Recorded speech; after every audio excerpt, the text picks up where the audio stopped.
حسنی چطوری حسنی؟ یه فیلم سوپر برات آوردم، دست فروشی داره، کلوچه داره توش، عشق و عاشقی، بریم ببینیم اینو پشمات بریزه. خب الان ایده‌ت چیه؟ ایده خاصی ندارم. ببین مدی اینو میگیری تو دستت، خب رو به مردم، خب یه تکون میدی این بره تو چش مردم بیان بخرن دیگه. داداش دیالوگ نداری پر کنی، خب که کسچر چیه؟ کلوچه رو بگیری اینجوری کنی مردم بیان بخرن؟ خب خاجی بازاری ها خایه کردن های حرف.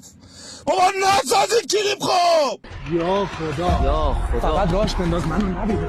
این الان چجوری تو رو ندید؟ آخه بابا جون ناموست درست اینک بوشه کوری زده، ولی خب میبینه اینا رو رانندگی میکنه، روبرو شیشه یک تخمی روبرو قیافه انه تو رو میبینه. سلام، خسته نباشید. بی زحمت یه جبه از این گردویا برام میذارین؟ دوستا من باید بخندم، اینستاگرام گیر نده دیگه. کسه واکساکر بهنه است برای گردگیریه. عزیز من میدونم هول کردی، تخمات چسبیده زیر گلود، ولی ناموسه سگ با کاپچراخ گردگیری میکنه. واسه گردگیری زیادی تمیزه. یعنی چی آخه من نمیفهمم؟ مگه تو سگی بو میکنی میری دنبال کجا میری رد جعبتون؟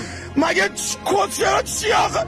بابا چند وقت همون نرفتی آقا؟ چند وقت همون نرفتی بود سگت مونده رو کاپچن؟ یه لحظه وایسا، همه چیو به توضیح میدم. قضیه شرکت و اینا دروغ بود، من اینجوری کاسبی میکنم و فکر کنم بقیه دروغامو دیگه خودت حدس بزنی.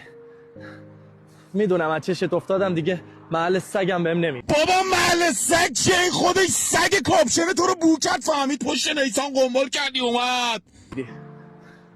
ببخش. یه لحظه ساکت شو. این دوستت اسمش چی بود؟